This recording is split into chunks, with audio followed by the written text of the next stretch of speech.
मैं आपसे सिर्फ ये कह सकता हूँ कि कांग्रेस पार्टी ने ठान ली है कि भाई चाहे कुछ भी हो जाए हम लोगों की सेवा करेंगे। और जितना ये, क्योंकि जो बीजेपी के जो बड़े बड़े वादे होते हैं ना, कभी असर वो मोदी जी के वो 2 करोड़ जॉब्स वगैरह जो नहीं कभी हुए, कुछ लोग शायद कभी हो सकता है कि भाई ओ ये तो ज़बरदस्त अनाउंसमेंट वगैरह, हम इनका एक भी ऐसा इशू नहीं है जिसको हम छोड़ देंगे। क्यों? क्योंकि इनके आने से यहाँ पे हालात ख़राब हो सकते हैं। कि आपने मणिपुर में डबल इंजन देखी कि नहीं? इनकी डबल इंजन सरकार नहीं होती, इनकी ट्रबल इंजन सरकार होती है। Trouble, they are a trouble engine सरकार।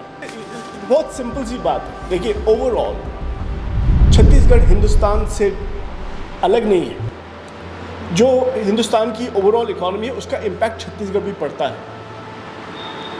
एंड अनफॉर्चुनेटली जो मोदी जी के टाइम में हिंदुस्तान की इकोनॉमी ठीक काम नहीं कर रही है। अगर कर रही होती तो आपका ग्लोबल हंगर इंडेक्स 111 पे नहीं पहुंचे आप होते, आप नेपाल के पीछे नहीं होते, आप बांग्लादेश के पीछे नहीं होते, आप पाकिस्तान के पीछे नहीं होते। मैं प्राइम मिनिस्टर नहीं हूँ। वो जो नेशनल लेवल पे हो रहा है उसका इम्पैक्ट जो है वो छत्तीसगढ़ पे भी पड़ेगा, क्योंकि हम ये तो छोटा सा स्टेट है ना। अगर आप भूल तो नहीं गए कि जब डिमोनेटाइजेशन हुई थी आप लाइन में लगे थे, सब लोग अपने पैसे के लिए आप लोग लाइन में लगे थे ना। उस डिमोनेटाइजेशन का ये इम्पैक्ट था कि आपका स्मॉल जो छोटा बिजनेस है वो तो बैठ गया। नमस्कार दोस्तों, धन्यवाद आप सभी का। बैक टू बैक दूसरी पत्रकार वार्ता में हमारे साथ कांग्रेस के युवा वरिष्ठ नेता, प्रोफेशनल कांग्रेस के आदरणीय सलमान सोद जी हैं। सलमान सोद जी किसी परिचय के मोहताज नहीं हैं। दुनिया भर में जाने माने अर्थशास्त्री के रूप में अब इनकी एक अलग पहचान है। तो आदरणीय सलमान सोद जी छत्तीसगढ़ में पिछले 5 साल में कांग्रेस की सरकार बनने के बाद जो छत्तीसगढ़ की आर्थिक नीतियों में क्रांतिकारी परिवर्तन आया है, छत्तीसगढ़ की कांग्रेस की सरकार के द्वारा जो निर्णय लिए गए जिसके कारण छत्तीसगढ़ की आम जन के अर्थव्यवस्था में, आम जन के आर्थिक स्थिति में परिवर्तन आया है, उसके बारे में आदरणीय सोद जी आप सबसे चर्चा करेंगे। मैं ज़्यादा समय न लेते हुए उनसे अनुरोध करूँगा कि आप सबको संबोधित करें। आदरणीय सलमान। बहुत बहुत शुक्रिया। तो आगे चलते हैं। अच्छा, आपको आवाज़ आ रही है? हाँ। तो पहली बात, सबको मेरी तरफ से हैप्पी दिवाली। आप यहाँ पे हैं, दिवाली का टाइम है और आप यहाँ पे हैं, मैं आपका बहुत शुक्रगुजार हूँ और कांग्रेस पार्टी आपका शुक्रिया अदा करती।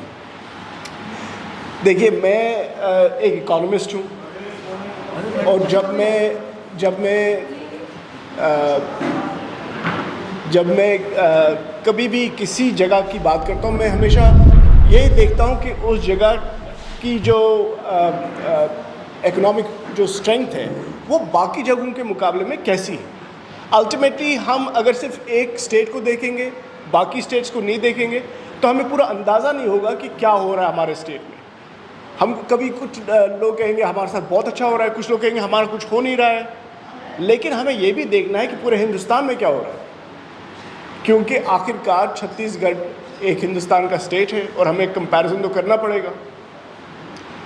और जब मैं छत्तीसगढ़ को देखता हूँ, इन 5 सालों को देखता हूँ, तो मुझे लगता है कि बहुत सारी अच्छी चीज़ें हुई हैं जिसकी वजह से आज छत्तीसगढ़ का जो टॉप लेवल आप इंडिकेटर देखते हैं, पर कैपिटा इनकम, एक छत्तीसगढ़ के इंसान की इनकम सालाना क्या है, वो नेशनल एवरेज के मुकाबले में तकरीबन 35%, 35% ज़्यादा है।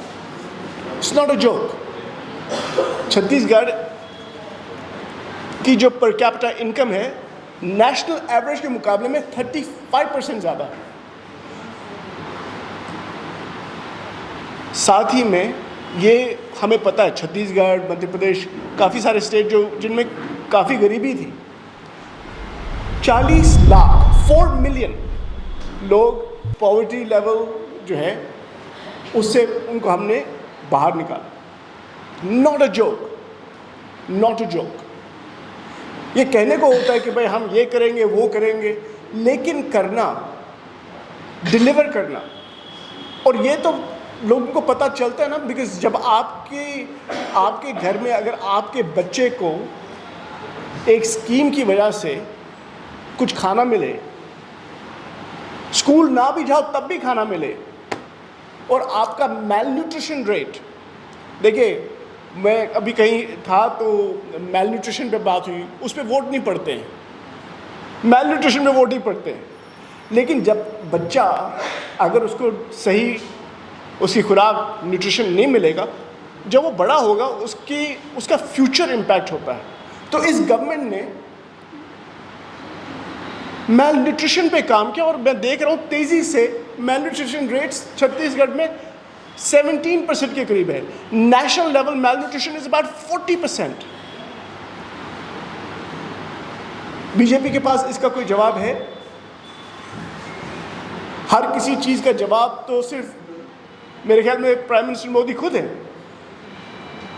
मैं कल आया एयरपोर्ट से, यहाँ मैं देखता हूँ सिर्फ मोदी जी के वो पोस्टर्स, वो यहाँ चीफ मिनिस्टर बनने आ रहे हैं। वो तो मणिपुर का दुख दर्द नहीं समझ पाए, एक बार वो मणिपुर नहीं गए, वो छत्तीसगढ़ में क्या करेंगे? इलेक्शन खत्म होकर निकल जाएंगे, कहीं और इलेक्शन के लिए चले जाएंगे। मैंने ऐसा प्राइम मिनिस्टर वैसे देखा नहीं जो हर किसी इलेक्शन में अगर उनको मौका मिले वो तो म्यूनिसिपैलिटी के इलेक्शन भी लड़ने चले जाएंगे। लेकिन छत्तीसगढ़ के लोगों को ये देखना है कि जो ये हम इम्प्रूवमेंट्स देख रहे हैं छत्तीसगढ़ में, क्या हमको बरकरार रखना है कि नहीं। जो गोधन जैसे योजना है, यहाँ आपके इंडस्ट्रियल पार्क्स हैं, इनफैक्ट डेटा क्या कहता है, मैं डेटा की बात करता हूँ, मैं अपना नहीं कहूँगा, डेटा क्या कहता है। 3000 बिजनेस यूनिट, 95,000 करोड़ रुपए की इन्वेस्टमेंट, तकरीबन 1.25 lakh jobs. Not a joke, jobs. पूरे हिंदुस्तान में अनएम्प्लॉयमेंट की प्रॉब्लम है। जो मोदी जी कहते थे 2 करोड़ जॉब्स दिलवाएंगे हर साल, कहते थे, मैंने थोड़ी, उनने कहा है ना। तो पूरे देश में बेरोजगारी की बहुत बड़ी प्रॉब्लम है। आप तो पढ़ते हैं, आप तो अखबार वाले हैं, आपको तो सब पता है। तो ये क्या रीजन है कि छत्तीसगढ़ में आपका अनएम्प्लॉयमेंट रेट 0.8% है, the best in the country. Chhattisgarh is the best in the country as far as unemployment is concerned. और ये अनएम्प्लॉयमेंट रेट्स कैसे कम हुई है? क्योंकि इस गवर्नमेंट ने रूरल एरियाज में भी इन्वेस्टमेंट की है, किसानों की मदद की है। आपकी जो प्रोक्योरमेंट रेट है अब वो 3200 के करीब है मेरे ख्याल में। तो ऐसी गवर्नमेंट, और मुझे लगता है कि सोसाइटी को, लोगों को, वोटर्स को ये सोचना चाहिए कि आप जब उन लोगों को सपोर्ट करेंगे जो आपके लिए काम करते हैं, तब ही बाकी पॉलिटिशियंस को, बाकी लीडर्स को एनकरेजमेंट मिलेगा कि वो लोगों के काम करें। बघेल जी हैं, हमारे बाकी सीनियर लीडर यहाँ हैं, टी सिंह देव जी हैं, इन लोगों ने काम किया है और छत्तीसगढ़ के लोगों को इनको सपोर्ट करना चाहिए ताकि बाकी जगह पे हिंदुस्तान में मैसेज आए, आप काम करेंगे तो आपके साथ वोटर खड़ा रहेगा। और चाहे कोई भी वहाँ से दूसरी साइड से आए बड़े बड़े वादे करने, जैसे मोदी जी कहते हैं कि हम इंडिया की इकोनॉमी को थर्ड बिगेस्ट बनाएंगे। मैं आपको कहता हूँ, आपका क्या नाम है? आप जो रिपोर्ट, आपका क्या नाम है जी? शारदा।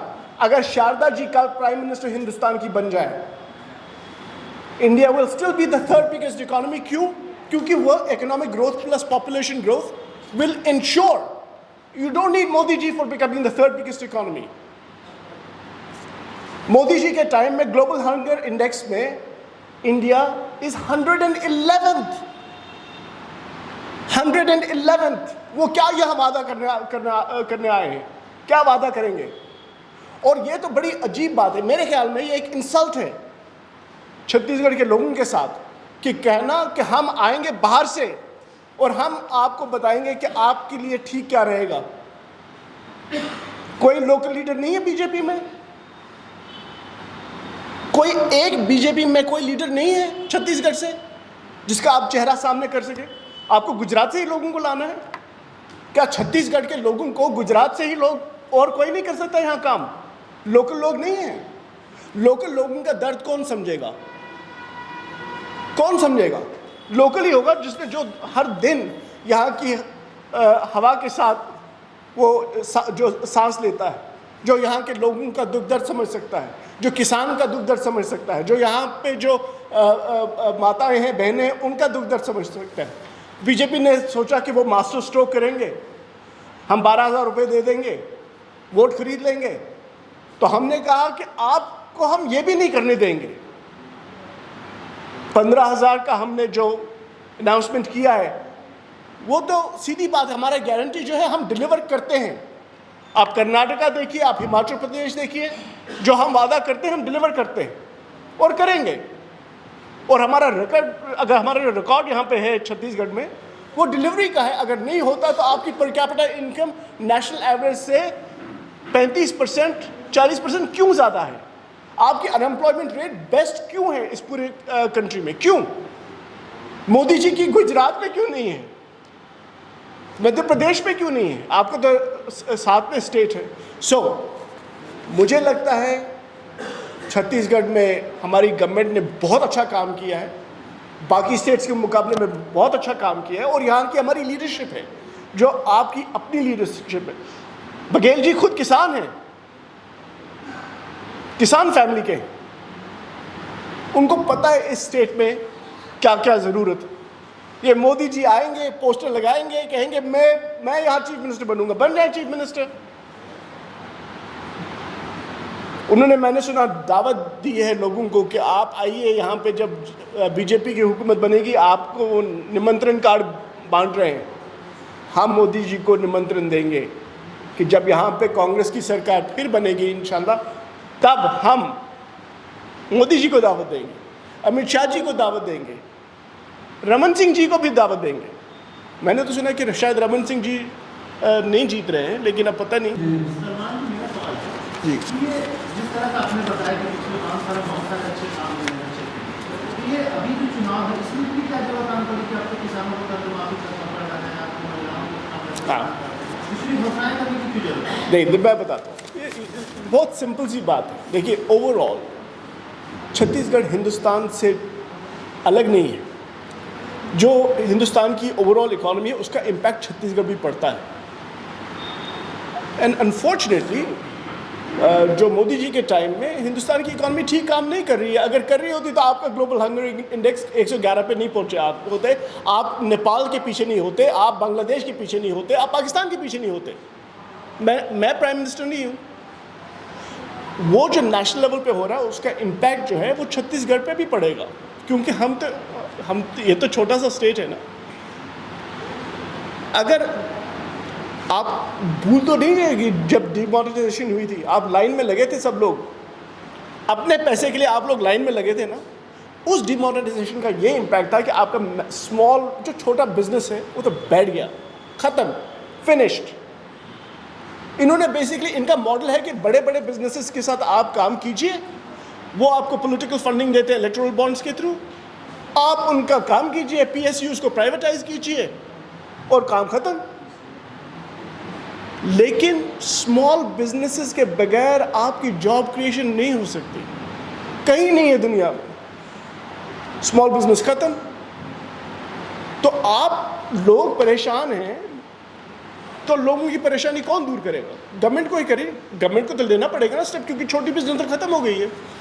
तो जो ये रूरल इंडस्ट्रियल पार्क्स हैं, जो एक जो फ्रेट कॉरिडोर बन रहा है, the biggest in Asia freight corridor जो आपका बनने वाला है, जिसके लिए इन्होंने मेरे ख्याल में 1000 एकड़ की ज़मीन एलोकेट की है।